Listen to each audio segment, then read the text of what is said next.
اللهم صل على سيدنا ومولانا محمد اللهم صل على السلام علیکم ورحمۃ اللہ وبرکاتہ۔ الحمد للہ رب العالمین والصلاة والسلام علی اشرف الانبیاء والمرسلین وعلی آلہ وصحبہ اجمعین وعلی من تبعہم بإحسان اجمعین الی یوم الدین، اما بعد فاعوذ باللہ من الشیطان الرجیم، بسم اللہ الرحمن الرحیم۔ وسیجنبها الاتقى الذی یؤتی مالہ یتزکی وما لأحد عنده من نعمة تجزى إلا ابتغاء وجه ربه الأعلى ولسوف يرضى، صدق الله العظيم وبلغنا وسندنا رسوله النبي الأمين الكريم ونحن على ذلك لمن الشاهدين والشاكرين والحمد لله رب العالمين۔ فقد قال الله تبارك وتعالى في شأن حبيبه تعظيما وتكريما: إن الله وملائكته يصلون على النبي يا أيها الذين آمنوا صلوا عليه وسلموا تسلیما۔ اللہم صلی وسلم وزد وبارک علی حبیبک سیدنا ونبینا ومولانا محمد وعلی آلہ وصحبہ وبارک وسلم۔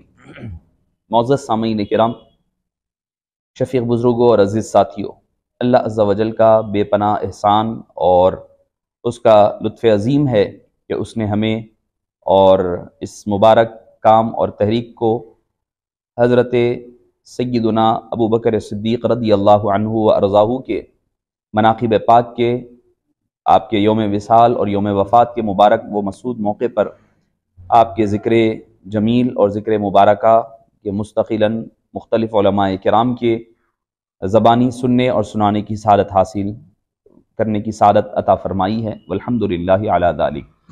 معزز سامعین کرام، اللہ تعالیٰ نے ہر نبی کو ابتدا سے لے کر انتہا تک روانہ فرمایا، تو ان کے ساتھ معاملہ یہ رہا کہ ایک گروہ رہا، ہر نبی کے ساتھ رہا، ایک گروہ وہ رہا جو ماننے والوں کا رہا، اور دوسرا گروہ رہا جو منکرین کا رہا، انکار کرنے والوں کا رہا، اور ایک تیسرا گروہ بین بین رہنے والا رہا، نہ ادھر نہ ادھر، درمیان میں رہنے والے، جن کا قرآن کریم نے بڑا ہی خوبصورت انداز میں سانچہ کھینچا ہے، نقشہ کھینچا ہے، کہتے ہوئے کہ مذبذبین بین ذالک لا الہ الا ولا الہ الا، وہ درمیان میں لٹک رہے ہیں، تذبذب کا شکار ہے، کبھی ادھر جا رہے ہیں کبھی ادھر جا رہے ہیں، نہ پورے ادھر کے ہوتے ہیں نہ پورے ادھر کے ہوتے ہیں۔ تو معزز سامعین کرام، یہ معاملہ ہر دور میں ہر نبی کے ساتھ پیش آیا ہے، ماننے والے بھی رہے ہیں، نہ ماننے والے بھی رہے ہیں، اور جب ماننے والے ہمیشہ سے قلیل معدودہ رہے ہیں، یعنی تھوڑے رہے ہیں، اور نہ ماننے والوں کی کثرت رہی ہے ابتداءً، بعد میں جا کر آہستہ آہستہ ان لوگوں کی تعداد میں اضافہ ہوتا رہا۔ معزز سامعین کرام، کوئی بھی تحریک ہو یا کوئی بھی مشن ہو، اس کا آغاز جب ہوتا ہے تو مخالفتیں اتنی ہی شدت کے ساتھ اٹھتی ہیں۔ تحریک جس قدر مضبوط ہوگی، مخالفتیں بھی اتنی شدت کے ساتھ اس کا سامنا کرنا پڑتا ہے۔ بعد میں جب حالات سدھر جائے، حالات ٹھنڈے ہو جائیں، حالات موافق ہو جائیں، اس وقت جا کر کے ساتھ دینا یہ کوئی بڑا کمال نہیں ہے۔ جو ابتدا میں جو مسائل اور مصائب آتے ہیں، ان حالات کا مقابلہ کرنے والے سب سے پہلے، میں سمجھتا ہوں کہ وہ سب سے پہلے وہ لوگ ہوتے ہیں جن کے اندر اللہ تعالیٰ عظیمت رکھتا ہے، اور جن کے اندر جواں مردی کو اللہ تعالیٰ اور فطرت سلیمہ جسے اللہ عطا فرماتا ہے۔ ویسے تو ہر انسان میں فطرت سلیمہ ہوتی ہے، مگر کسی میں کچھ کم ہوتی ہے، کسی میں کچھ زیادہ ہوتی ہے، تو جس میں زیادہ ہوتی ہے وہ سلیم الفطرت ہونے کے اعتبار سے اس اللہ کے انبیاء کرام کے لائے ہوئے مبارک مشن کو فوری طور پر قبول کرتے ہیں، اور اس کا ساتھ اور حامی و مددگار بن جایا کرتے ہیں۔ اسی لیے قرآن کریم نے حبیب پاک صلی اللہ علیہ وسلم کے صحابہ کرام، جنہوں نے آپ صلی اللہ علیہ وسلم پر اپنا تن من دھن سب کچھ نچھاور فرمایا ہے، اور جن کا مختلف مقامات پر قرآن کریم میں تذکرہ، ذکر خیر ملتا ہے، احادیث طیبہ میں بھی ان کا ذکر خیر ملتا ہے، جب کبھی قرآن اور صاحب قرآن نے ان کا ذکر فرمایا ہے، ذکر خیر ہی فرمایا ہے، ہر صحابی رسول رضی اللہ عنہم اجمعین کے حوالے سے۔ مگر جو میں نے اپنی گفتگو میں جو بات کا آغاز یہاں سے کیا کہ جو ابتداءً فوری طور پر کسی تحریک کا حصہ بنتے ہیں، ان کے لیے مشکلات، مصائب، سماج کو، خاندان کو، اپنے گھر والوں کو، ہر ایک کا مقابلہ کرنا پڑتا ہے۔ تو اس کا ذکر قرآن کریم میں سورہ حدید کی آیت مبارکہ میں اشارہ بھی فرما دیا، لا یستوی منکم من انفق من قبل الفتح وقاتل، کہ فتح مکہ سے پہلے جو ایمان لائے، جنہوں نے مال خرچ کیا، اللہ کی راہ میں جہاد کیا، وہ اور فتح مکہ کے بعد والے دونوں برابر نہیں ہو سکتے۔ یعنی دونوں صحابہ ہے، صحابہ ہوتے ہوئے بھی ان کے اندر بے شمار مراتب ہیں، بے شمار مراتب ہیں۔ اگر ہم ان مراتب کا خیال نہ رکھیں گے تو وہاں سے فتنے فساد شروع ہو جائیں گے، مسائل وہاں سے الجھنے، مسائل وہاں سے شروع ہوں گے جب آپ ان مراتب کا، جس کا ذکر اللہ عز و جل نے خود قرآن کریم میں ذکر فرمایا ہے، اور ہمارے علماء کرام نے، فقہاء اعظام نے اس کا مختلف مقامات پر ان کی توجیحات، اس کی تشریحات، خلفائے راشدین کی ہو، پھر عشر مبشرہ کی ہو، پھر مہاجرین ہے، بدریین، احد کے، پھر حدیبیہ والے، پھر فتح مکہ والے بعد میں، تو یہ جو ترتیبیں، یہ جو مختلف ان کے تقسیم فرمائی ہے، یہ تقسیم بہت ہی اہم ہے، یوں ہی نہیں کی گئی، تاکہ ہر ایک کا حسب مراتب ان کے مقام و مرتبے کے ساتھ ذکر کیا جائے۔ اللہ تعالیٰ بھی ارشاد فرماتا ہے کہ جو پہلے ایمان لائے، جو پہلے اللہ اور اللہ کے حبیب صلی اللہ علیہ وسلم کی معیت میں اپنا تن من دھن نچھاور کیا، وہ اور بعد والے برابر نہیں ہو سکتے، مگر وَكُلًّا وَعَدَ اللَّهُ الْحُسْنَى، ہر ایک سے اللہ نے حسنہ کا یعنی جنت کا وعدہ فرمایا ہے، ہر ایک کے ساتھ بھلائی کا اللہ تعالیٰ نے وعدہ فرمایا۔ اب بھلائی جنت تو ہے سب کے لیے، مگر ہر ایک کا رتبہ، مقام و مرتبہ مختلف ہوگا، ہر ایک کا مقام اپنے ان کی جو فضیلت، جو مراتب کا جو مقام ان کا ہوگا، وہ مقام ان کے لیے اللہ تعالیٰ متعین فرمائے گا۔ اس کا ذکر کچھ ایسے ہوں گے جو سرکار دو عالم صلی اللہ علیہ وسلم کی رفاقت میں ہوں گے، جیسے کہ ایک حدیث پاک میں آتا ہے کہ ایک صحابی رسول تھے، وہ آپ صلی اللہ علیہ وسلم، حضرت ربیعہ ہے، کہ آپ صلی اللہ علیہ وسلم کی خدمت میں اکثر رہا کرتے، دن رات آپ کی رات کی خاص طور پر خدمت فرماتے۔ جب خدمت رات میں ہونے لگی تو حبیب پاک صلی اللہ علیہ وسلم نے ایک مرتبہ فرمایا کہ سل یا ربیعہ، ربیعہ مانگو، کیا مانگتے ہو؟ انہوں نے کچھ نہیں کہا۔ آپ صلی اللہ علیہ وسلم نے فرمایا کہ سل یا ربیعہ، مانگو، کیا مانگتے ہو؟ تو انہوں نے فرمایا مرافقتک فی الجنہ، اے حبیب پاک صلی اللہ علیہ وسلم، آپ کی مرافقت، آپ کی صحبت، سنگت، جیسے آج یہاں پر آپ کی خدمت کر رہا ہوں، کل جنت میں بھی یہی خدمت مل جائے تو یہی میرے لیے کافی ہے۔ حبیب پاک صلی اللہ علیہ وسلم نے مجدہ جاں فضا انہیں عطا فرما دیا۔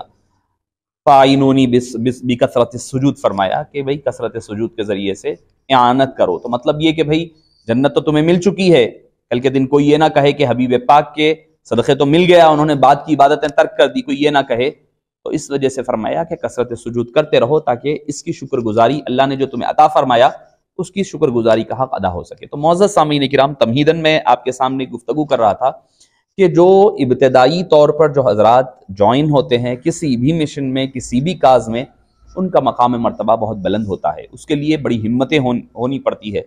کیوں؟ کیونکہ ہر طرف سے مخالفتیں ہو رہی ہے، اس وقت آپ کا ساتھ ٹھہرنا یہ بہت بڑا کمال ہوتا ہے، بہت بڑا جگرا ہونا پڑتا ہے، تبھی جا کر کے یہ آدمی آگے بڑھ سکتا ہے۔ اب حبیب پاک صلی اللہ علیہ وسلم کی حیات مبارکہ، اعلان نبوت کے بعد سے آپ دیکھیں، آپ صلی اللہ علیہ وسلم نے جن حضرات کا خصوصیت کے ساتھ ذکر فرمایا کہ جب ایک مرتبہ حضرت سیدتنا بی بی عائشہ رضی اللہ عنہا نے فرمایا، یا رسول اللہ، آپ اس ضعیف خاتون کو، یعنی ام المومنین خدیجہ الکبریٰ رضی اللہ عنہا کے حوالے سے عرض کر رہی تھی، آپ ابھی بھی یاد کرتے ہیں، حالانکہ ان کے گزرے ہوئے ایک بڑا عرصہ اور وقفہ گزر چکا ہے، آپ کو اللہ تعالیٰ نے اور کئی ازواج دی ہیں۔ تو آپ صلی اللہ علیہ وسلم بڑے خفا ہوئے اور فرمایا، اے عائشہ، مجھے خدیجہ نے اس وقت ساتھ دیا جب کسی نے ساتھ نہ دیا، اور مجھے کسی کے مال نے مجھے فائدہ نہ پہنچایا جتنا خدیجہ الکبریٰ رضی اللہ عنہا کے مال نے فائدہ پہنچایا۔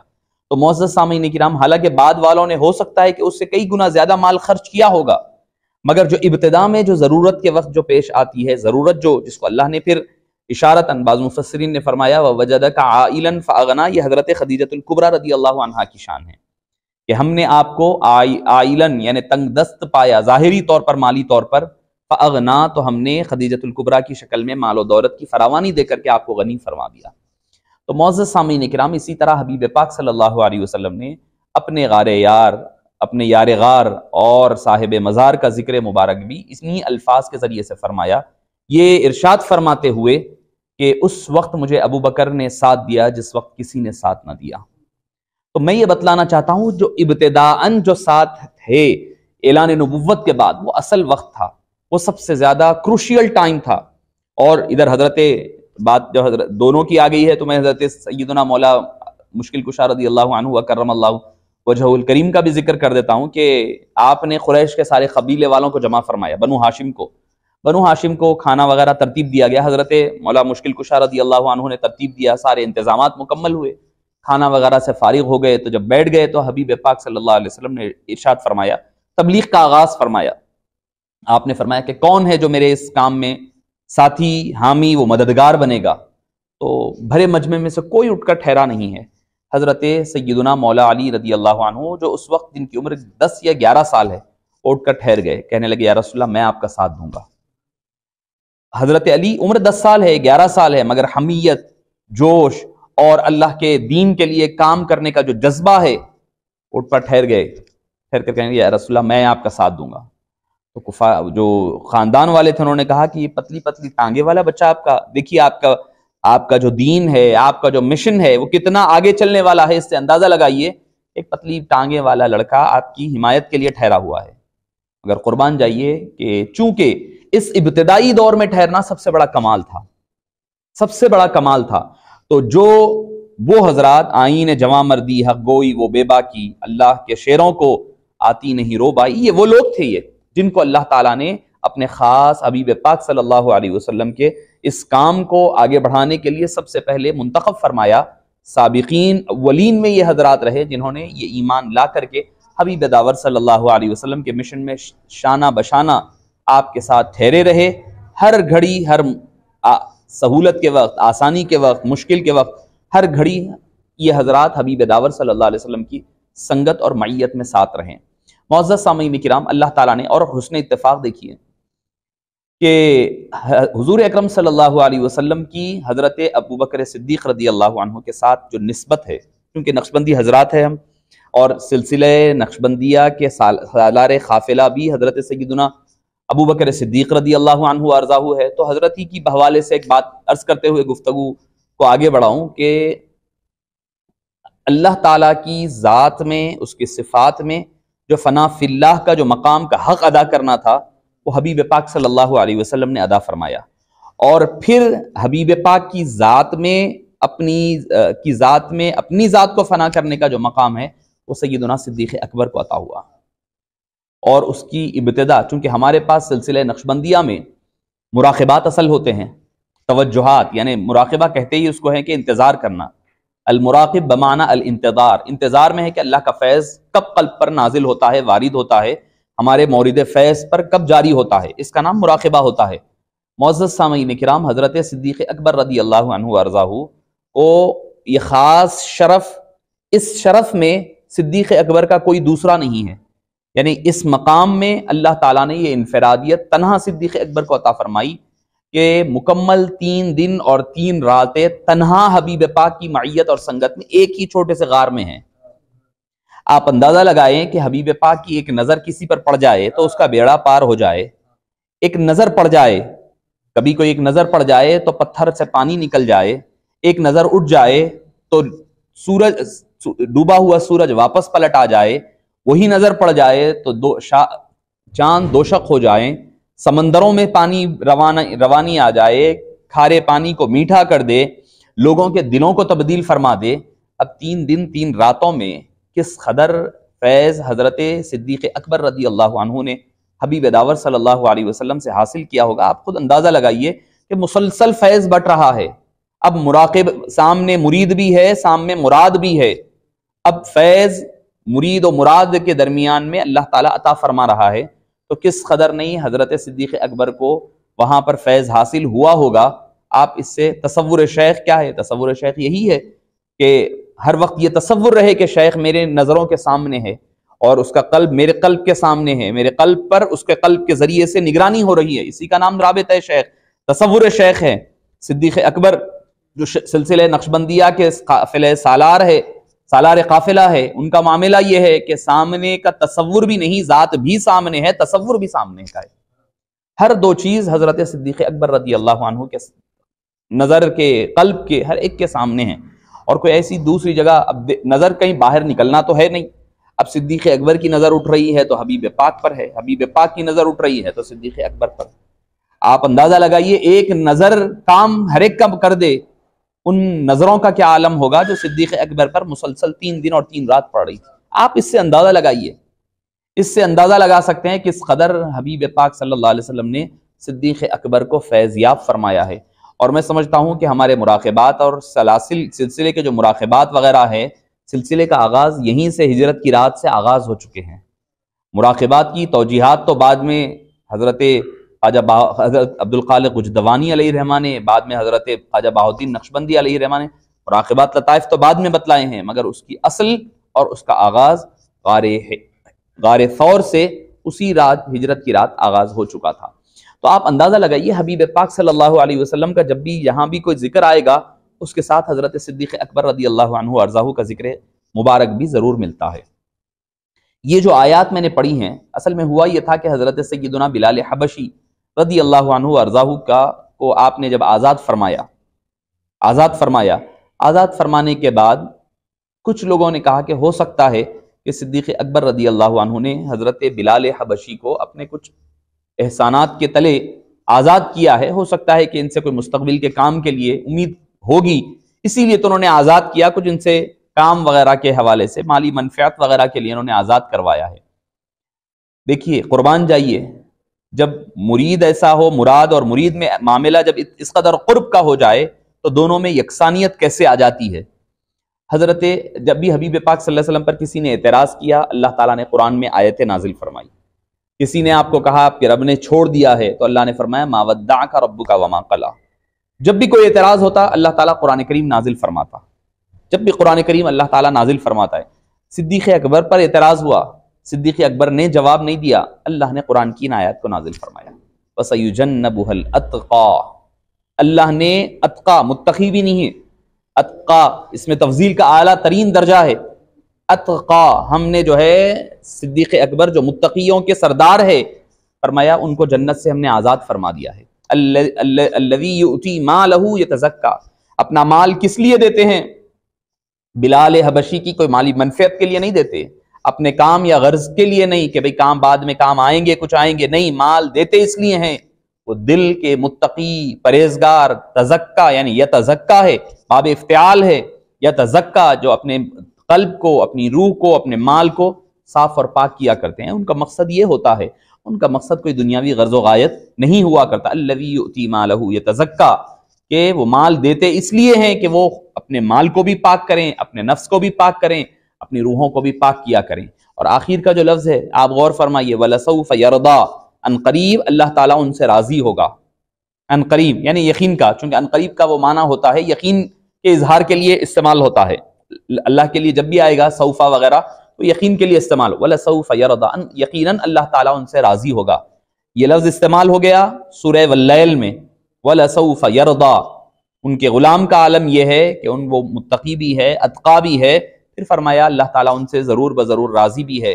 پھر دوسرا سورہ شروع ہو رہا ہے، اس کے فوری بعد سورہ والضحیٰ، الم یجدک یتیما فآویٰ ووجدک ولسوف یعطیک ربک فترضیٰ، ولسوف یرضیٰ، پھر اس کے بعد فرمایا کہ ولسوف یعطیک ربک، اور لام بھی ہے، سوفا بھی ہے، ولسوف وہاں بھی ہے، ولسوف یہاں بھی ہے، وہاں ولسوف یرضیٰ ہے، یہاں پر ترضیٰ ہے۔ وہاں اللہ تعالیٰ فرما رہا ہے اللہ ان سے وہاں راضی ہوگا، یہاں فرما رہا ہے حبیب آپ اپنے رب سے راضی ہوں گے۔ یعنی رضا کو اللہ نے دونوں کے ساتھ جوڑ دیا، اور سورہ بھی دونوں اختتام پہ ایک ساتھ ہے۔ ادھر واللیل ہے، واللیل کے فوری بعد والضحیٰ کا آغاز ہو رہا ہے، تو ادھر مرید کا ذکر ہو رہا ہے، ادھر مراد کا ذکر ہو رہا ہے۔ اللہ تعالیٰ نے دونوں کے ذکروں کو جمع فرما دیا۔ حضرت صدیق اکبر رضی اللہ عنہ وارضاہ کا معاملہ ہی ایسا ہے، اللہ تعالیٰ نے ان کے ذکر کو حبیب پاک صلی اللہ علیہ وسلم کے ساتھ ذکر کے ساتھ ہمیشہ کئی مرتبہ خاص فرمایا ہے۔ ایک امام ابو بکر الجساس رحمہ اللہ کی کتاب ہے احکام القرآن، اس کے حوالے سے ایک تذکرہ فرماتے ہیں، واقعے کا ذکر ہوتا ہے حضرت صدیق اکبر رضی اللہ عنہ وارضاہ کے حوالے سے، کہ حضرت صدیق اکبر رضی اللہ عنہ وارضاہ کو آپ صلی اللہ علیہ وسلم نے اپنی ختم نبوت یعنی ختم مبارک بنانے کے لیے انگوٹھی مبارک بنانے دی، جاؤ جا کر کے یہ انگوٹھی بنوا کر لاؤ۔ کیا لکھنا؟ اس کے اوپر اللہ کا نام لکھوا کر لاؤ، اللہ کا نام لکھوا کر لاؤ، تاکہ بڑے بڑے عمراء بادشاہوں کو، مقوقس کو، کسرا کو، ایران، شام، ہرقل وغیرہ کو خطوط بھیجنا ہے، اللہ کا نام لکھا کر لاؤ، اللہ کا نام ہی کافی ہے، لکھا کر لاؤ۔ یا ایک روایت میں یہ ہے کہ صرف محمد لکھا کر لاؤ۔ آپ تشریف لے گئے، لے جا کر کے جب لکھوانے لگے تو یہ خیال آیا کہ بھائی محمد کیسے لکھاؤں میں، اللہ کا نام ہو اور حبیب پاک کا نام نہ ہو، یا پھر حبیب پاک کا نام ہو اللہ کا نام، جدا کیسے کروں میں؟ انہوں نے نام محمد رسول اللہ لکھوا دیا، لکھوا کر کے حبیب داور صلی اللہ علیہ وسلم کی خدمت میں لا کر پیش فرمایا۔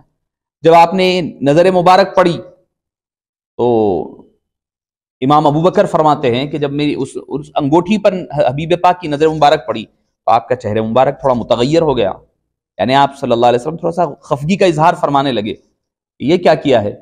صدیق اکبر رضی اللہ عنہ سے پوچھا، اے ابو بکر میں نے تو تمہیں نام لکھوانے کے لیے دیا، تم نے تو زیادہ لکھوا دیا۔ ایک تو یہ، پھر دوسرے فرمایا نیچے تمہارا بھی نام لکھا ہوا ہے، اس پر اس انگوٹھی کے نیچے حصے پر تمہارا بھی نام لکھا ہوا ہے۔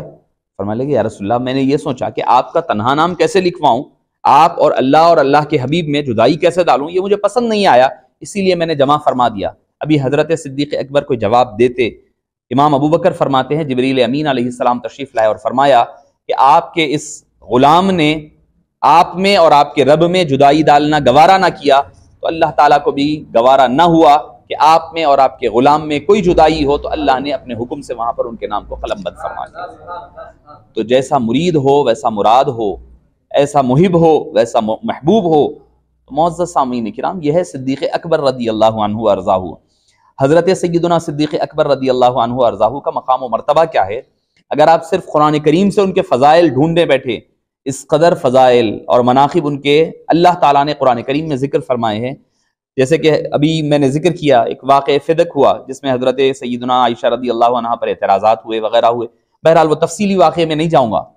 ہوا یہ کہ ایک صحابی رسول تھے جس میں کئی اور صحابہ بھی تشریف آ گئے تھے، حضرت سیدنا حسان بن ثابت رضی اللہ عنہ تھے، حضرت مصطح تھے، کئی حضرات کا اس میں معاملات ہو گئے تھے، کیونکہ سادہ لوگ تھے۔ صحابہ کرام کا معاملہ کیا تھا؟ وہ سادہ طبیعت تھے، وہ کوئی ایسا نہیں کہ کوئی ادھر ادھر کرنے والے نہیں، وہ سیدھے لوگ تھے، جو سامنے نظر آتا وہ یقین کر لیتے، اور مسلمان ہوتا ہی ایسا ہے، مسلمان کا کردار ہی ایسا ہوتا ہے، جو سامنے نظر آئے وہ سادہ لوگ ہوا کرتے ہیں۔ بہرحال کچھ حضرات اس میں شامل ہو گئے، اس میں حضرت مصطح بھی تھے جو حضرت صدیق اکبر رضی اللہ عنہ کے دور کے رشتہ دار بھی ہوتے، انہوں نے بھی حضرت اما عائشہ رضی اللہ عنہا پر جو اعتراضات ہوئے اس میں وہ بھی شریک ہو گئے۔ اور طرفہ تماشا یہ کہ صدیق اکبر رضی اللہ عنہ ہر مہینہ اپنے جیب خاص سے ان کی ضروریات کا انتظام فرماتے، یعنی صدیق اکبر کے گھر سے کھانا جاتا ان کا ہر مہینے کا راشن، وہی حضرت صدیق اکبر کی لختے جگر حضرت بی بی عائشہ کے بارے میں کچھ غلط باتیں کہہ دیے۔ جب قرآن واضح کر دیا کہ بی بی عائشہ پاک ہیں اور عفت و عصمت کی علمبردار ہیں، ساری چیزیں واضح ہو گئی، ہونے کے بعد اب یہ ہو گیا کہ چلو ٹھیک ہے پاک ہو گئے، تو حضرت صدیق اکبر کو جب پتا چلا کہ حضرت مصطح نے ایسی حرکت کی ہے، آپ نے فرمایا میں قسم کھاتا ہوں کہ میں آج کے بعد مصطح کی کوئی مدد نہیں کروں گا، قسم کھا لیے کہ آج کے بعد میں پیسہ نہیں دوں گا، ان کی ضرورتیں پوری نہیں کروں گا۔ بات ہو گئی، یہ اپنے طور پر حضرت صدیق اکبر نے کہہ لیا، اور کہنے کے بعد کچھ وقفہ گزر بھی گیا جس دوران آپ نے نہیں دیا۔ اس کے بعد قرآن کریم سورہ نور کی آیت کریمہ نازل ہوئی، وَلَا يَأْتَلِ مِنْ أُولُو الْفَضْلِ مِنْكُمْ وَالسَّعَةِ۔ اللہ تعالیٰ نے فرمایا کہ یہ اولو الفضل اور اولو السعہ، اولو الفضل والے، فضل والے اور سعت یعنی کشادگی والوں کے لیے یہ سزاوار نہیں ہے کہ وہ اپنے مال کو، دولت کو روک لے مساکین، غربا، رشتہ داروں میں تقسیم کرنے سے۔ یہ حضرت صدیق اکبر کی شان میں نہ، وَلَا يَأْتَلِ مِنْكُمْ أُولُو الْفَضْلِ مِنْكُمْ وَالسَّعَةِ أُولُو الْفَضْلِ مِنْكُمْ وَالسَّعَةِ، کہ تم میں کے جو اولو الفضل ہیں اور سعت والے یعنی کشادگی والے جو لوگ ہیں ان کے لیے سزاوار نہیں ہے کہ وہ جو ہے جو لوگوں کو دے رہے تھے، حسن سلوک کر رہے تھے، وہ اپنا ہاتھ روک لیں، یہ ان کے لیے مناسب نہیں ہے۔ فَلْيَعْفُوا وَلْيَصْفَحُوا، اللہ حکم دے سکتا تھا، فَاعْفُوا وَاصْفَحُوا کہہ سکتا تھا، نہیں فرمایا وَلْيَصْفَحُوا، کہ انہیں چاہیے کہ انہیں درگزر کر دیں، انہیں چاہیے کہ وہ معاف کر دیں۔ فَلْيَعْفُوا وَلْيَصْفَحُوا، انہیں چاہیے کہ ایسا ایک کرنا چاہیے ان کو، ان کے لیے بہتر ہے۔ جب یہ آیت کریمہ حضرت صدیق اکبر رضی اللہ عنہ کو پتا چلی کہ اللہ نے ان کو اولو الفضل فرمایا، فضل والا، کسی اور کو نہیں فرمایا گیا سوائے صدیق اکبر کو فضل والا، اب جو فضل والا ہوگا فضیلت اسی کے حصے کا حصہ ہوا کرتی ہے، تو فرمایا اولو الفضل، فضل والے جو ہیں، فضل والے صدیق اکبر۔ حضرت ابو بکر کو جب پتا چلا کہ بڑے خوش ہوئے، شکر ادا کیا اور اللہ تعالیٰ حبیب پاک کے دربار میں یا رسول اللہ میں نے تو ایسی قسم کھائی، آپ نے فرمایا قسم توڑ دو، قسم توڑ دو تو کفارہ کیا ہوتا ہے، قرآن نے اس کا حکم دیا۔ آپ نے کیا کہا؟ نہیں، میری قسم کا کفارہ کیا ہوگا؟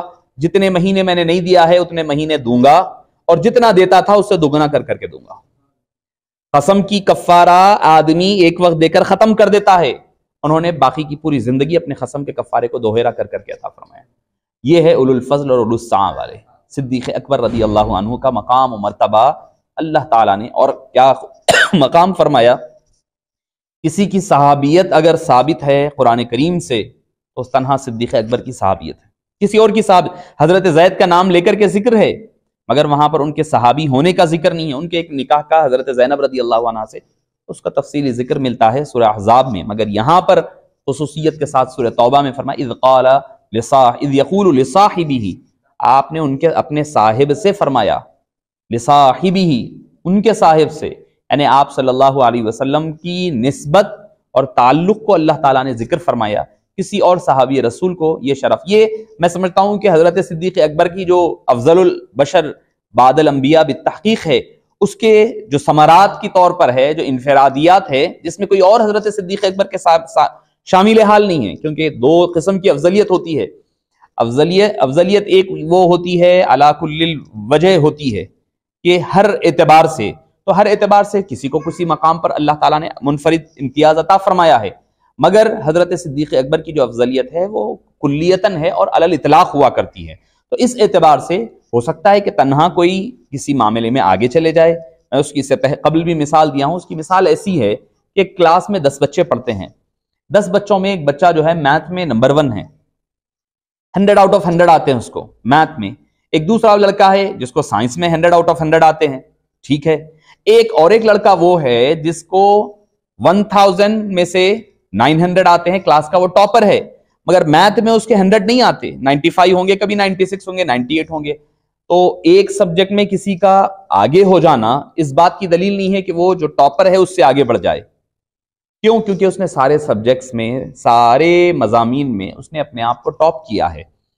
تو کلیتاً جو علی الاطلاق ہوتا ہے وہ علی الاطلاق حضرت صدیق اکبر رضی اللہ عنہ وارضاہ کی افضلیت مبارکہ ہے، اور قربان جائیے اللہ تعالیٰ نے کیا خوبصورت انداز میں ان کا ذکر بھی فرمایا، ثانی اثنین فرمایا، دو میں کا دوسرا۔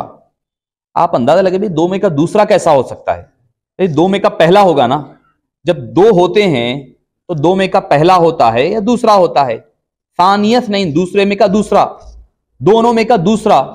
اب دونوں میں کا دوسرا کون ہے؟ تو معزز سامعین کرام فرماتے ہیں کہ وہ صدیق اکبر رضی اللہ عنہ کے لیے ہے، وہ اس لیے کہ حبیب پاک کے ہوتے ہوئے، یعنی ان کا جو ادب ہمیشہ زندگی میں رہا، اس کا ادب قرآن کریم نے بھی ملحوظ رکھا، یہ کہتے ہوئے کہ حبیب پاک کے اول تو یہ نہیں ہو سکتے، فرمایا اول تو حبیب ہی ہے، وہ 2 ہیں وہاں پر، اب ان میں کے دوسرے جو بن گئے ہیں وہ ثانی حضرت صدیق اکبر رضی اللہ عنہ ہے۔ اس سے بھی اس طرف اشارہ فرمایا ہے مفسرین کرام نے کہ جب اللہ تعالیٰ نے فرمایا اول کا ذکر تو نہیں ہے وہاں پر، تو اول تو حبیب پاک ہی ہوئے، بعد از خدا بزرگ تو یہ قصہ مختصر۔ اب دوسرا جو ثانی فرما دیا، تو ثانی یہ ہے اس حضور اکرم صلی اللہ علیہ وسلم کے ثانی حضرت صدیق اکبر رضی اللہ عنہ وارضاہ، اس کا ذکر قرآن کریم فرما رہا ہے، ثانی اثنین اذ ہما فی الغار اذ یقول لصاحبہ لا تحزن ان اللہ معنا۔ اور معزز سامعین کرام 2 لفظ ہوتے ہیں قرآن خوف کے لیے، قرآن میں بے شمار مقام پر آیا ہے، ولا خوف علیہم ولا هم يحزنون الا ان اولیاء اللہ لا خوف علیہم ولا هم يحزنون۔ تو خوف جو لفظ ہوتا ہے وہ اپنی ذات کے لیے ہوتا ہے، حزن اپنے لیے نہیں ہوتا، اپنے لیے نہیں ہوتا، دوسرے کے لیے ہوتا ہے۔ تو حبیب پاک فرما رہے ہیں یقول لصاحبہ، جب آپ نے فرمایا اپنے صاحب سے لا تحزن، تو یہ نہیں کہ حبیب پاک کے لیے کوئی حزن تھا یا حبیب پاک کوئی رنجیدہ تھے، نہیں، اے صدیق اکبر تم حزن نہ کرو، یعنی صدیق اکبر کے لیے ہے، ان اللہ معنا، بے شک اللہ ہمارے ساتھ ہے۔ یعنی قربان جائیے جب بندہ فنا کی منزل پر پہنچتا ہے تو اس کو دوام و بقا کیسے ملتی ہے؟ اسی طرح ملتی ہے کہ اللہ تعالیٰ نے، بے شک اللہ ہمارے ساتھ ہے۔ حبیب پاک نے تینوں کو ایک جگہ معیت میں تینوں کی شامل فرما دیا، تو اس کو صوفیہ کرام فرماتے ہیں کہ مراقب معیت کہا جاتا ہے، جب بندہ احدیت، محبت وغیرہ سے سفر کرتے ہوئے مراقب معیت میں وَهُوَ مَعَكُمْ أَيْنَمَا كُنْتُمْ کے مقام پر پہنچتا ہے تو اس کو یہ منزل عطا ہوا کرتی ہے، کیا اس میں ان اللہ، بے شک اللہ، حالانکہ اللہ کا جتنے افعال ہوتے ہیں، جتنے کام ہوتے ہیں وہ علیحدہ علیحدہ ہوتے ہیں، علیحدہ علیحدہ ہوتے ہیں، ان کو ایک جگہ جمع نہیں کیا جاتا۔ کیوں؟ کیونکہ اللہ تعالیٰ قرآن میں هو الذی یصلی علیکم وملائکتہ، اللہ درود بھیجتا ہے، رحمتیں بھیجتا ہے، اور اس کے ملائکہ علیحدہ۔ اللہ کا کام علیحدہ ہوتا ہے، فرشتوں کا، دوسری مخلوقات کا علیحدہ علیحدہ سے ذکر ہوتا ہے۔ ان معی ربی سیہدین، حضرت موسیٰ علیہ السلام فرما رہے ہیں ان معی ربی سیہدین، بے شک میرا رب میرے ساتھ ہے، ہمارے ساتھ نہیں فرمایا، حالانکہ قوم ساری ساتھ ہے۔ حضرت موسیٰ علیہ السلام کی کم و بیش توریت کے، یعنی اگر آپ اولڈ ٹیسٹیمنٹ کے اعتبار سے دیکھیں تو کم و بیش 5 لاکھ لوگ ہیں اس وقت حضرت موسیٰ علیہ السلام کے ساتھ، مگر آپ کیا فرمائیں؟ ان معی ربی سیہدین، بے شک میرا رب، اس میں حضرت ہارون کو بھی شامل نہیں فرمایا، باوجود نبی ہونے کے میرے ساتھ ہے فرمایا۔ مگر قربان جائیے صدیق اکبر رضی اللہ عنہ کی فنائیت کے، حبیب پاک نے یہ نہیں فرمایا ان اللہ معی، اللہ میرا اللہ میرے ساتھ ہے، نہیں فرمایا ان اللہ معنا، اے صدیق اکبر غمزدہ نہ ہو، بے شک اللہ ہمارے ساتھ ہے فرمایا۔ یعنی مراقبہ معیت، فنائیت کی جو منزل ہے، مراقبہ معیت کے ذریعے سے یہ جو نقشبندی حضرات ہے وہ اس کو بخوبی سمجھ سکتے ہیں کہ جب مراقبہ معیت کی عروج پر بندہ پہنچتا ہے تو پھر کیا ہے کہ من تو شدم تو من شدی، تو جاں شدم من جاں شدی، وہ جو حضرت امیر خسرو ہے یا کوئی اور ہے جسی نے کہا تھا کہ تو من دیگرم تو دیگری والی بات ہوتی ہے کہ تو الگ میں الگ نہیں ہوتے، بلکہ اپنی ذات، اپنی شخصیت کو، سب کو اللہ کی راہ میں فنا کر دینا، یہ عروج کی منزل ہوا کرتی ہے۔ تو معزز سامعین کرام، آیت قرآن کریم ہے مگر اس میں جو نقطہ ہے وہ یہی ہے کہ ان اللہ معنا، بے شک اللہ ہمارے ساتھ ہے۔ حبیب پاک نے صدیق اکبر کو بھی شامل فرمایا، وہاں پر حضرت موسیٰ نے اپنے بھائی جو نبی بھی ہیں ان کو شامل نہیں فرمایا، یہاں پر نبی نہیں ہے صدیق اکبر، اس کے باوجود حبیب پاک نے صدیق اکبر کو اپنی معیت کا مقام اور قرب عطا فرمایا۔ یہ کب ہوا؟ جب وقت گزر چکا، غار ثور میں جو منازل تھے، جو مراتب تھے، طے ہو چکے، اب طے ہو جانے کے بعد اللہ تعالیٰ نے حبیب پاک صلی اللہ علیہ وسلم نے اللہ کے اذن اور حکم سے صدیق اکبر رضی اللہ عنہ کو مقام و مرتبہ عطا فرمایا۔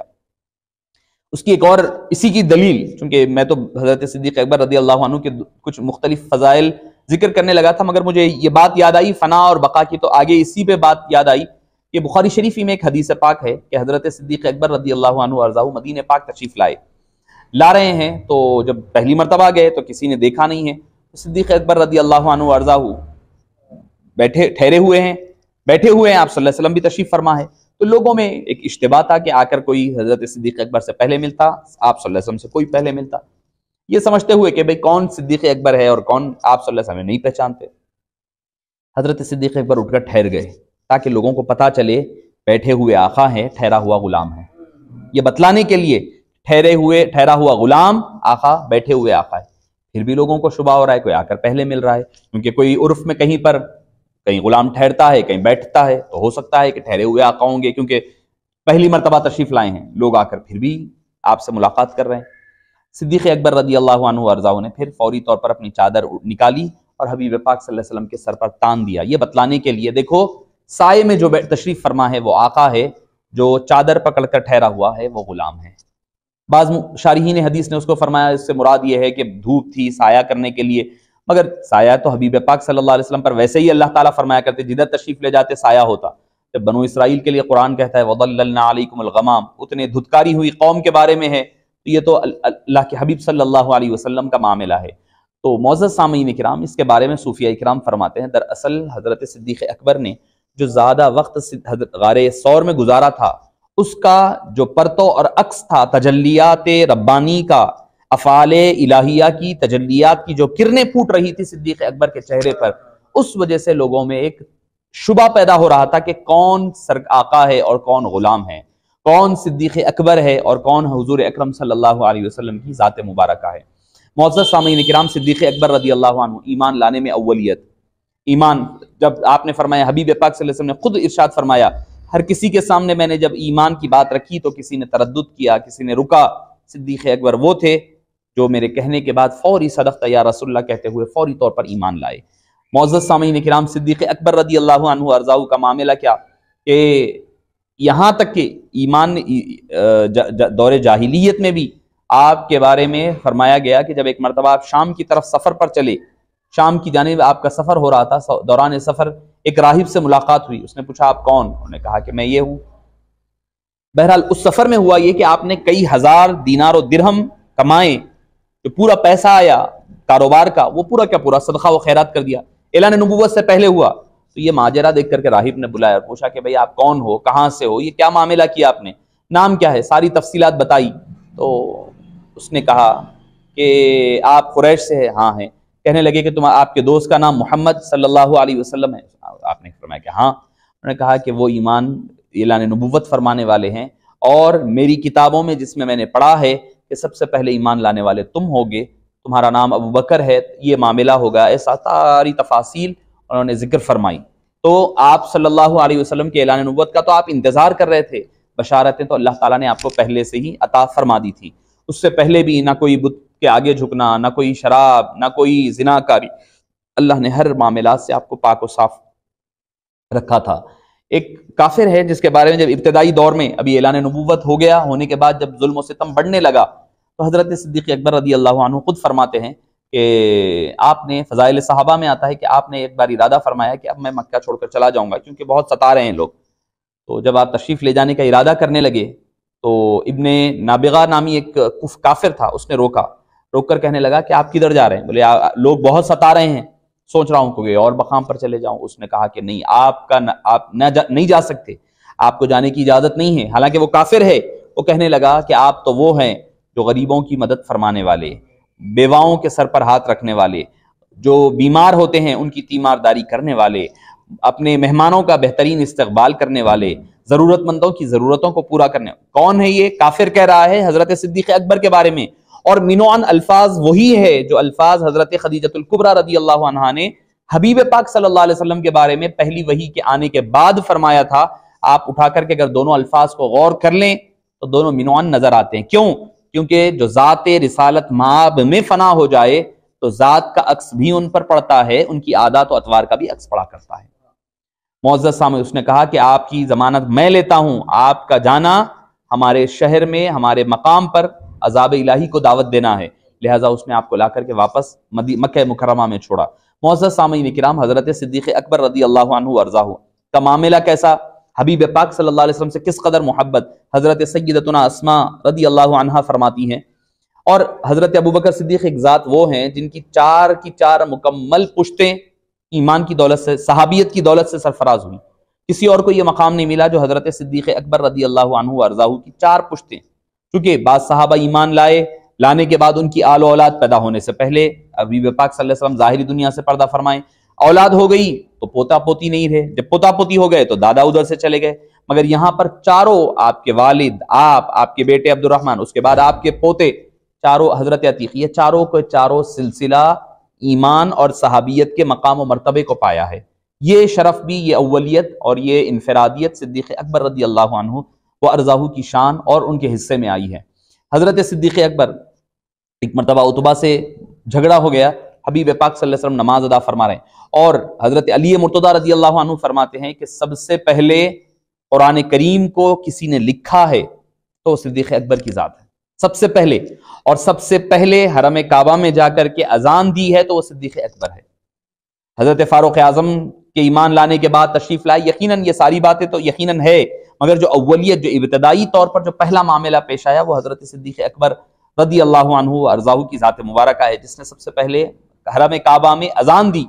اور آپ حیرت ہوگی آپ کو، حضرت ابوبکر صدیق، حضرت علی، حضرت عمر، اگر ان 3 حضرات کو نکال لیں تو باقی کے پورے عشرہ مبشرہ ایمان لائے صدیق اکبر کی دعوت پر۔ یہ 3 کو چھوڑ دیں آپ، خود صدیق اکبر، حضرت علی، حضرت عمر، یہ 3 کو نکال دیں آپ، چاہے حضرت عثمان ہو، چاہے عبد الرحمن بن عوف ہو، حضرت طلحہ ہو، حضرت زبیر، حضرت ابو عبیدہ بن الجراح، جتنے صحابہ، حضرت سعد بن ابی وقاص، سعید، سارے کے سارے حضرت صدیق اکبر رضی اللہ عنہ وارضاہ کی دعوت پر ایمان لائے۔ ان کی دعوت کے بنیاد پر حضرت عثمان کو، حضرت طلحہ وغیرہ کو تو فوری دوسرے دن لا کر کے آپ نے داخل ایمان فرمایا۔ تو جب مکے میں آپ نے اذان دی، حبیب پاک نماز ادا فرما رہے ہیں، تو عتبہ آیا اور آ کر کے حملہ کرنے لگا حبیب داور صلی اللہ علیہ وسلم پر۔ آپ نے سامنے آ کر کے روکا اور آپ پر کاری ضرب لگی اور آپ زخمی ہو کر کے بے ہوش ہو کر گر گئے۔ اس کے بعد حبیب پاک صلی اللہ علیہ وسلم اپنے دولت قدہ تشریف لے گئے حضرت صدیق اکبر رضی اللہ عنہ وارضاہ کو بنو تیم والوں نے لے کر آپ کے گھر تشریف لے گئے. آپ بے سدھ ہے، کم و بیش 2-2.5 دن گزر گئے، بے ہوشی کا عالم ہے، بڑی مشکل سے پورا بنو تیم جمع ہو گیا ہے جس سے آپ تعلق رکھتے تھے. یعنی قریش کا ایک کلین تھا جس کا نام تھا بنو تیم، جس سے آپ کی نسبت تھی. وہ تیار ہے، سارا آپ کا قبیلے والے ٹھہرے ہوئے ہیں. جب ہوش آیا تو کہنے لگے کہ اے ابو بکر ہمیں کہو کہ ہم جا کر کے بدلہ لینے تیار ہیں. آپ نے فرمایا کہ مجھے یہ بتاؤ کہ میرے آقا کیسے ہیں، میرے آقا کیسے ہیں، مجھے میرے صاحب کیسے ہیں اس کا خبر دو. بڑے خفا ہو گئے، وہ ابھی ایمان نہیں لائے تھے بنو تیم کے اکثر حضرات. انہوں نے کہا کہ ہم یہاں پر آپ کی تیمارداری کے لیے آئے ہیں، آپ کے لیے ہم لڑنے مرنے تیار ہیں، اور آپ ہے کہ اپنے صاحب کے بارے میں پوچھ رہے ہیں. خفا ہو گئے تو آپ نے فرمایا تم چلے جاؤ، مجھے کسی سے کوئی مسئلہ نہیں ہے، مجھے میرے حبیب پاک صلی اللہ علیہ وسلم کے بارے میں بتلاؤ. اپنی والدہ حضرت ام رومان کو کہا، اپنی والدہ کو کہا حضرت سلمہ کو کہ مجھے بتاؤ کہ میرے حبیب پاک کیسے ہیں. تو انہوں نے کہا کہ مجھے نہیں پتا. آپ نے فرمایا ٹھیک ہے جاؤ، جا کر کے فاطمہ بنت خطاب کے پاس پوچھ کر آؤ، حضرت عمر فاروق کی بہن جو ایمان لا چکی ہے، حضرت عمر نہیں لائے تھے ابھی ایمان. وہ گئی، جا کر کے پوچھا کہ بھئی حبیب پاک صلی اللہ علیہ وسلم کیسے ہیں، پوچھ رہے ہیں. کون پوچھ رہے ہیں؟ ابو بکر صدیق. ان کو یقین نہیں آیا، چونکہ ایمان چھپانا ہے، ابتدائی دور ہے. جس دور میں لوگ ایمان چھپا رہے ہیں وہاں پر علانیہ طور پر حبیب پاک کے ساتھ ٹھہرنا، آپ اس کو جوان مردی نہیں تو کیا کہیں گے آپ؟ حق گوئی وہ بے باکی، یہی ہے. میں سمجھتا ہوں کہ علامہ اقبال کے کئی اگر اشعار ہم نکالیں تو صحابہ کرام کی زندگیوں کا آئینہ اور نمونہ نظر آتی ہے. معزز سامعین کرام، آپ نے فرمایا حضرت فاطمہ نے میں چل کر بات کروں گی ابو بکر صدیق سے. وہ خود تشریف لائی، لا کر کے حضرت صدیق اکبر سے بات کیا، پوچھا، کہا کہ حبیب پاک صلی اللہ علیہ وسلم دار ارقم میں ہیں، صحیح و سالم ہیں، طبیعت آپ کی بہتر ہے، کوئی مسئلہ نہیں ہے. انہوں نے کہا کہ نہیں، میں اپنی آنکھوں سے دیکھنا چاہتا ہوں. آپ نے کہہ دیا، کانوں سے سن تو لیا، مگر مجھے قلبی اطمینان تب تک نہیں ہوگا جب تک میں اپنی سر کی آنکھوں سے نہ دیکھ لوں. میں نے کہا کہ والدہ نے کہا بیٹے تمہارے چلنے کا امکان نہیں ہے، بھوکے پیاسے ہو، چل نہیں سکتے. انہوں نے کہا کہ ٹھیک ہے، مجھے کوئی مسئلہ نہیں ہے، اپنے ہاتھوں پر اٹھا کر لے کر چلو، میں چلنے کے لیے تیار ہوں. یہ سیرت صدیق اکبر میں آتا ہے کہ آپ اپنی والدہ اور حضرت فاطمہ رضی اللہ عنہا کے ان دونوں کے کاندھوں کے سہارے سے چلتے ہوئے دار ارقم پہنچتے ہیں، دستک دیتے ہیں تو حبیب پاک صلی اللہ علیہ وسلم آگے بڑھ کر دروازہ کھولتے ہیں. دروازہ کھلتا ہے تو صدیق اکبر پر اپنے ساتھی کے صاحب مزار اور غار کے اوپر جب نظر پڑتی ہے تو حبیب پاک کی صلی اللہ علیہ وسلم کی چشمان مقدس سے آنسو رواں ہو جاتے ہیں. آپ صدیق اکبر رضی اللہ عنہ وارضاہ کو گلے لگا لیتے ہیں اور محبت کا اظہار فرماتے ہیں. کہتے ہیں یا رسول اللہ صلی اللہ علیہ وسلم، آپ سلامت ہے تو ہر غم گوارا ہے، آپ سلامت ہے تو ہر غم مجھے گوارا ہے. آپ نے پوچھا ہے ابو بکر مانگو، کیا مانگتے ہو؟ تو چونکہ والدہ ابھی ایمان نہیں لائی تھی، ابھی باہر ہے، آپ نے فرمایا یا رسول اللہ میری والدہ کے لیے ایمان کی دعا فرما دیجیے. آپ نے دعا فرمائی، وہ فوری اندر آتی ہیں اور ایمان لے آتی ہیں. اسی رات حضرت حبیب پاک صلی اللہ علیہ وسلم نے دعا فرمائی اللہم اعز الاسلام بعمرین خاصتاً بعمر ابن الخطاب. یہ وہی رات تھی جس میں دعا ہوئی تھی. اجابت نے جھک کر گلے سے لگایا بڑے ناز سے جب دعائے محمد. تو معزز سامعین کرام، حضرت ابوبکر کی عمر فاروق کی جو دعا ہوئی تھی ایمان لانے کی، وہ یہی موقع، یہی منزل تھی جس وقت حضرت صدیق اکبر کے زخمی ہونے کے بعد دعا کی گئی تھی. اور دعا نے جو آپ کو نظر آتا ہے، ایک دوسرا دن ہوتا ہے، فاروق اعظم نکلتے ہیں، جا رہے ہیں، کبھی بہن کے گھر جا رہے ہیں، کبھی بہن کو زخمی، بہن وہی کو زخمی، پھر تلوار لے کر. یہ ساری چیزیں کیا ہے؟ یہ دعائے محمد ان کو لے کر چل رہے. وہ چل نہیں رہے تھے، ان کے قدم نہیں تھے، وہ دعائے محمد لے کر جا رہی تھی. بڑے اجابت نے جھک کر گلے سے لگایا بڑے ناز سے جب دعائے محمد. تو آپ صلی اللہ علیہ وسلم کی دعائے محمد جو تھی وہ پیچھے پیچھے چل رہی تھی، ان کا تعاقب کر کر ان کو لے کر ڈھکیل رہی تھی، اپنی اجابت کی طرف لے کر جا رہی تھی. یعنی دعا اب ان کو ڈھکیل رہی ہے کہ دعا قبول ہونا ہے تو قدم مصطفیٰ میں پہنچ کر کے. اب تک پہنچے نہ تھے، ایمان نہیں ملا تھا، کعبہ بھی سامنے تھا، حجر اسود بھی تھا، سب کچھ تھا. حبیب پاک کے قدموں میں پہنچ گئے تو ایمان کی دولت سے سیر یابی اور شرف یابی عطا ہوئی. معزز سامعین کرام، حضرت صدیق اکبر کس قدر مزاج شناس رسول عربی صلی اللہ علیہ وسلم ہیں. آپ صلی اللہ علیہ وسلم نے معراج کی ہجرت کی رات ساروں کو کہا کہ آپ لوگ چلتے رہو، جاتے رہو، ایک ایک کو بھیجتے رہے. صدیق اکبر نے نہ پوچھا یا رسول اللہ میں جاؤں، نہ اپنی گھر والوں کو بھیجا، سب وہیں پر ہے. اور حبیب پاک صلی اللہ علیہ وسلم نے جب اسی رات فرمایا، گھر تشریف لائے اور فرمایا کہ ابو بکر چلو، ہجرت کا مجھے حکم ہوا ہے اور تمہیں ساتھ رکھنے کا بھی حکم ہوا ہے. یعنی یہ حکم حبیب پاک کی طرف سے نہیں، یہ صدیق اکبر کو ساتھ لینے کا حکم بھی اللہ ہی کی طرف سے آیا ہے. حضرت صدیق اکبر رضی اللہ عنہ رونے لگے. پوچھا کہ اے ابو بکر کیا ہوا؟ بولے خوشی کے آنسو ہے یا رسول اللہ کہ آپ نے اس ناچیز کو، اس غریب کو ساتھ رکھنے کا حکم دیا. بولے تیاری؟ بولے یا رسول اللہ تیاری ساری ہے. پہلے کا پہلے 2 اونٹ خرید چکے تھے، عبداللہ بن اریقط کو حوالے کر چکے تھے کہ یہ اونٹوں کو تیار کرو، لے جا کر کے کھلا پلا کر کے ان کی چراتے رہو اور تیار رکھو.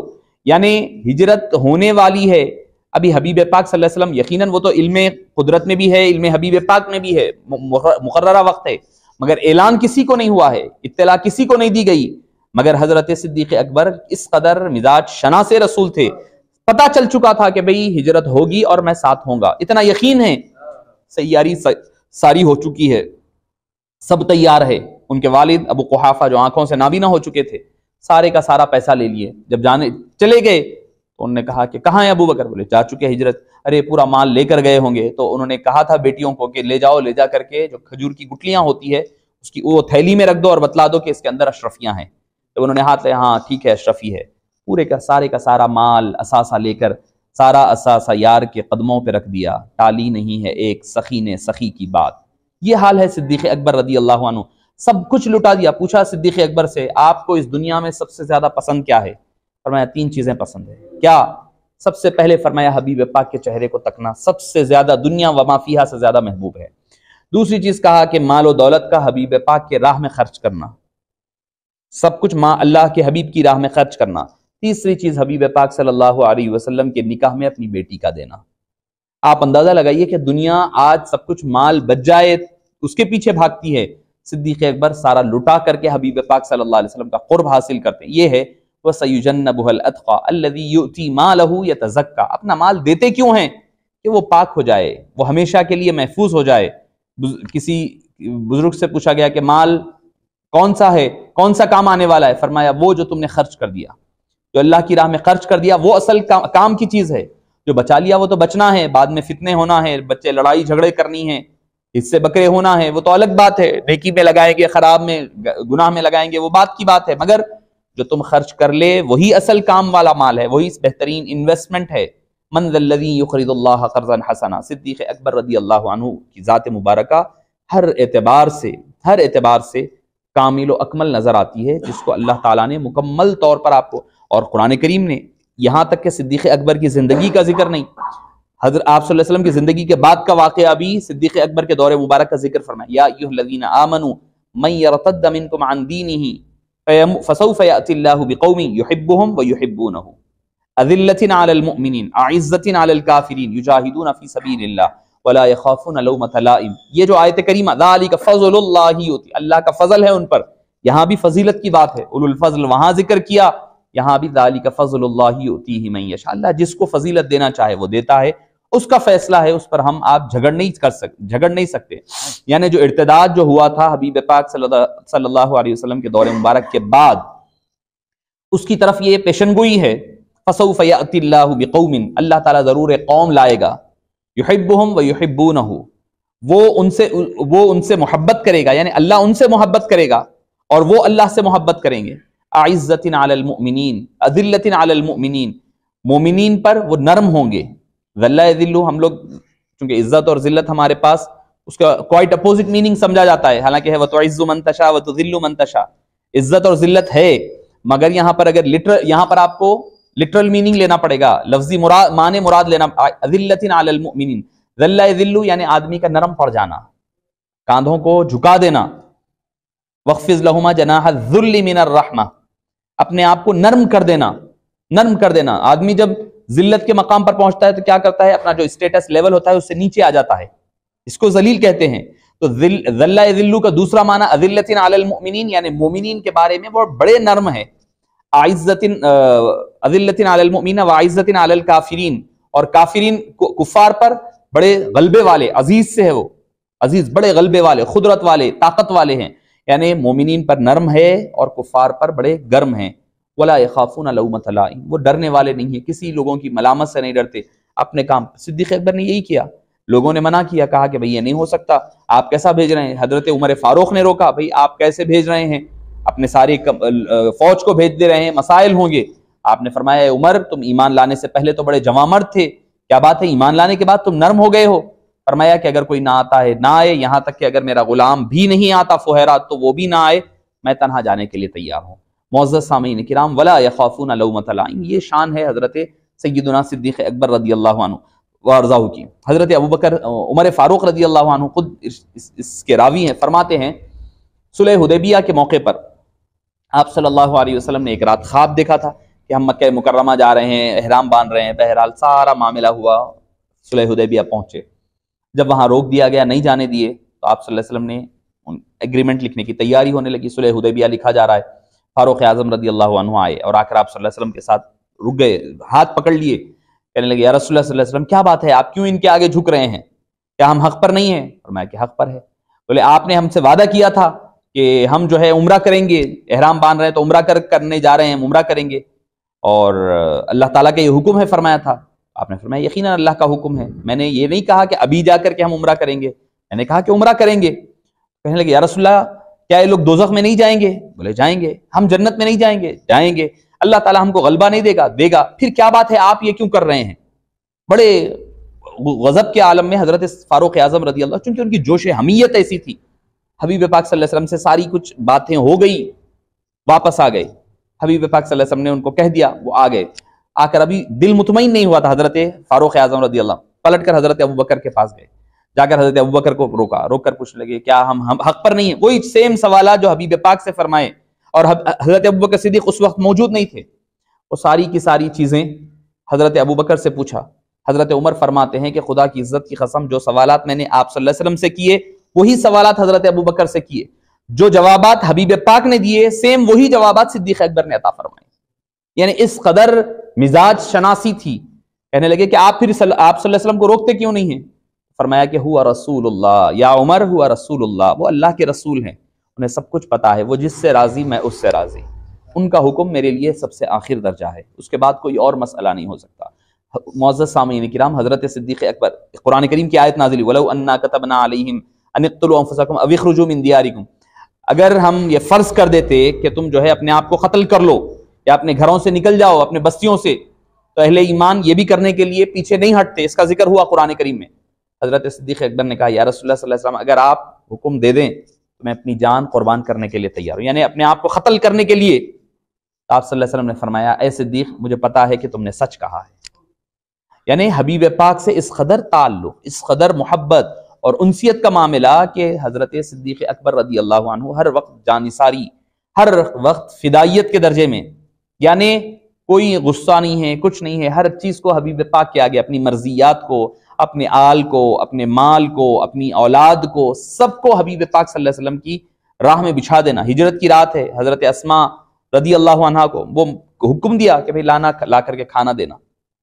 ذات النطاقین ان کا جو لقب حبیب پاک نے کہا تھا، دو ویسٹ والی، دو کمر بند والی خاتون جو کمر بند میں کھانا چھپا کر کے لایا کرتی۔ آج بھی اگر آپ دارالہجرہ جو طریق الہجرہ جو ہے اس مقام پر اگر آپ آج بھی جائیں تو ایک روڈ کا نام ہے ہجرہ شارع ذات النطاقین، دو کمر بند والی روڈ، یعنی وہ حضرت اسماء بنت ابو بکر رضی اللہ عنہ وارضاہ کے ساتھ خاص ہے۔ معزز سامعین کرام، حضرت سیدنا صدیق اکبر نے اپنی مال، آل، اولاد، اپنی جان، سب کچھ حبیب پاک صلی اللہ علیہ وسلم کے آگے اور آپ کے مشن کے آگے خود کو نچھاور کر دیا، بچھا دیا، کوئی چیز اپنی باقی نہ رکھی، اپنی ذات کو مٹا دیا، اپنی شخصیت کو مٹا دیا، اپنی ذات کو، ہر چیز حبیب پاک کے لیے نچھاور فرما دی۔ یہی اصل فنائیت کی درجہ ہوتا ہے۔ ایک مرید کیسا ہونا چاہیے؟ صدیق اکبر سے سیکھنے کی ضرورت ہے۔ صدیق اکبر بتاتے ہیں کہ وہ اپنے پیر کے ساتھ کیسا رہے، ان کی آواز سے اوپر آواز نہ ہونے پائے، کنکر منہ میں رکھ لیا کرتے صدیق اکبر رضی اللہ عنہ، کہیں ایسا نہ ہو کہ میری آواز بلند نہ ہو جائے، کہ بات کروں تو کہ بات میں آواز بلند نہ ہو جائے، یہ اس بات کو نہ، اور فدا کا امی و ابی یا رسول اللہ یہ سب سے پہلے صدیق اکبر نے انوینٹ کیا اور سب سے پہلے صدیق اکبر نے کہا۔ اس کے بعد سارے دوسرے حضرات نے اس کا استعمال کرنا کا آغاز فرمایا، مگر ابتدا حضرت سیدنا صدیق اکبر رضی اللہ عنہ ارضاہ کی نے آغاز فرمایا۔ معزز سامعین کرام، بخاری شریف کی حدیث پاک میں ہے کہ حضرت ابوبکر صدیق رضی اللہ عنہ وارضاہ فرماتے ہیں کہ میں نے ہجرت کیوں کی؟ اللہ کے حبیب کو راضی کرنے کے لیے، ان کی آل کو راضی کرنے کے لیے۔ بخاری شریف کی آپ حدیث پاک اٹھا کر کے دیکھ سکتے ہیں، انہوں نے کہا کہ میرے ہجرت کرنے کا مقصد، میں اپنے مال، آل، ہر چیز کے ذریعے سے سب کے اوپر جو فوقیت رکھتا ہوں وہ اللہ کے حبیب صلی اللہ علیہ وسلم اور آپ کی آل پاک ہے۔ اس کا انداز دیکھیے، اس کا درجہ، اس کی جو عطا دیکھیے آپ صلی اللہ علیہ وسلم نے کئی مقامات پر کئی بشارتیں عطا فرمائی، کئی بشارتیں عطا فرمائی کہ فرمایا کہ بھئی ابو بکر جس جنت کے جس دروازے سے داخل ہونا چاہے ہر دروازہ ان کے لیے کھول دیا جائے گا۔ اس سے بڑا شرف کیا ہونا کہ اللہ تعالیٰ جو آپ صلی اللہ علیہ وسلم سے معراج کی رات جو کلام فرمایا وہ آواز صدیق اکبر میں کلام ہو۔ پھر معزز سامعین کرام، سب چیزوں کی انتہا دیکھیں، حضرت صدیق اکبر، حضرت شاہ عبد الحق محدث دہلوی علیہ رحمہ نے ما ثبت بالسنہ من ایام السنہ میں حبیب پاک صلی اللہ علیہ وسلم کے روضہ پاک کے اندر کا جو مزارات ہے آپ صلی اللہ علیہ وسلم، حضرت صدیق اکبر، حضرت فاروق اعظم کا نقشہ ڈالا ہے، بعد پین سے وہ مخطوطے کی شکل میں اس میں سارا نقشہ موجود ہے۔ فرماتے ہیں جہاں حبیب پاک صلی اللہ علیہ وسلم کے قدم مبارک ختم ہو رہے ہیں وہاں پر صدیق اکبر کا سر مبارک ہے، وہاں پر حضرت صدیق اکبر کا سر مبارک ہے، یعنی آپ بتلا رہے ہیں کہ میری انتہا حبیب پاک کے قدموں میں ہے۔ اور صبح قیامت تک جتنے لوگ حضرت آپ صلی اللہ علیہ وسلم کے روضہ پاک کی زیارت کو پہنچیں گے، صدیق اکبر رضی اللہ عنہ وارضاہ کی زیارت بھی ہوگی، حبیب پاک پر سلام ہوگا، صدیق اکبر پر بھی سلام ہوگا۔ اور امام ابن حجر الاسقلانی علیہ رحمہ فرماتے ہیں حبیب پاک کے روضہ پاک کے اطراف جو ہے ہر لمحہ 70,000 فرشتے طواف کیا کرتے ہیں درود و سلام پڑھتے ہوئے، یعنی درود و سلام پیش کرنے کے لیے حاضر ہوا کرتے ہیں۔ اور فرماتے ہیں کہ وہ تنہا حبیب پاک کے مزار پاک نہیں ہے، اس میں حضرت ابو بکر، حضرت عمر فاروق دونوں بھی شامل ہوتے ہیں۔ ان تینوں حضرات کا 70,000 ملائکہ ہر لمحہ ان کے اوپر رحمتیں، برکتیں اور سعادتیں نازل فرمایا کرتے ہیں۔ تو آپ اندازہ لگے، کسی نے کیا خوب کہا ہے کہ نام آنے سے ابو بکر و عمر کا لب پر کیوں بگڑتا ہے، وہ تو پہلو میں سلائے ہوئے ہیں۔ اللہ کے حبیب نے جب پہلو میں سلایا ہوا ہے، اب کسی کو اعتراض ہو جائے تو اس کا اعتراض کرنا ایسا ہی ہے جیسے کہ آسمان کی طرف تھوکنا ہے۔ آدمی اگر آسمان پہ تھوکے گا تو تھوک اس کے چہرے پر گرنے کے علاوہ کچھ اور نہیں ہوگا، اس کا یہ چہرہ آلودہ ہوگا، خراب ہوگا، گندگی ہوگی، مگر وہ تو آسمان اپنی بلندیوں پر ہوگا۔ تو یہ ظاہری آسمان ہے اور وہ مینارے، اور حقیقت میں یہ آسمان بھی، آخری بات یاد آئی ہے آسمان سے تو گفتگو کو اپنی اختتام کر دوں کہ حضرت سیدتنا بی بی عائشہ رضی اللہ عنہا وارضاہا نے پوچھا یا رسول اللہ صلی اللہ علیہ وسلم، آسمان کی طرف دیکھا اور فرمایا یا رسول اللہ صلی اللہ علیہ وسلم، یہ آسمان میں جتنے تارے ہیں کیا کسی کی اتنی نیکیاں ہیں جتنی اس کی نیکیاں ہیں؟ تو آپ صلی اللہ علیہ وسلم نے مسکرائے اور فرمایا کہ یہ جو ہے فاروق اعظم رضی اللہ عنہ کی نیکیاں اس سے بھی زیادہ ہے۔ تھوڑا سا خفگی کا اظہار کہ بھئی حضرت فاروق اعظم رضی اللہ عنہ وارضاہ کا مقام و مرتبہ، یہ تو سمجھ رہے تھے کہ ان کے والد کا ذکر کریں گے، فرمایا وہ ساری نیکیاں ملا لی جائے تو صدیق اکبر کی پھر ایک نیکی بھی نہیں بنے گی۔ یہ مقام و مرتبہ اللہ تعالیٰ نے عطا فرمایا ہے، جو مینار نور حقیقت میں مینار نور ہے، اس کو اللہ کے حبیب صلی اللہ علیہ وسلم نے بھی ذکر فرمایا ہے۔ تو معزز سامعین کرام، یہ مبارک ایام آ کر کے ہمیں اپنے اسلاف کی یاد دہانی کراتے ہیں اور ہمیں وہی جوش، وہی جذبہ ایمانی جلانے کی، یقیناً ان کے مقام و مرتبے کو تو کوئی نہیں پہنچ سکتا، وہ مقام و مرتبہ اللہ نے جو عطا فرمایا ہے اس مقام پہ تو کوئی پہنچ ہی نہیں سکتا، مگر ان کے نقش قدم پر چلتے ہوئے اس راہ کے مسافر ضرور بن سکتے ہیں کہ ہمیں بتلاتے ہیں کہ دین کے لیے کیسے کام کرنا ہے، دین کے لیے کس طرح اپنی جان، مال، عزت، آبرو سب کچھ داؤ پر لگائیں، لگا کر کے اللہ کے لیے ہو کر دیکھے۔ من کان للہ کان اللہ لہ، جو بندہ اللہ کا ہو جاتا ہے پھر اللہ تعالیٰ اس کا ہو جایا کرتا ہے۔ اللہ پاک سے دعا ہے کہ باری تعالیٰ ہمیں سیدنا صدیق اکبر رضی اللہ عنہ وارضاہ کے صدقے و طفیل، آپ کی تعلیمات پر عمل پیرا ہونا ہمارے لیے آسان بنا دے اور آپ سے سچی اور پکی محبت نصیب فرما۔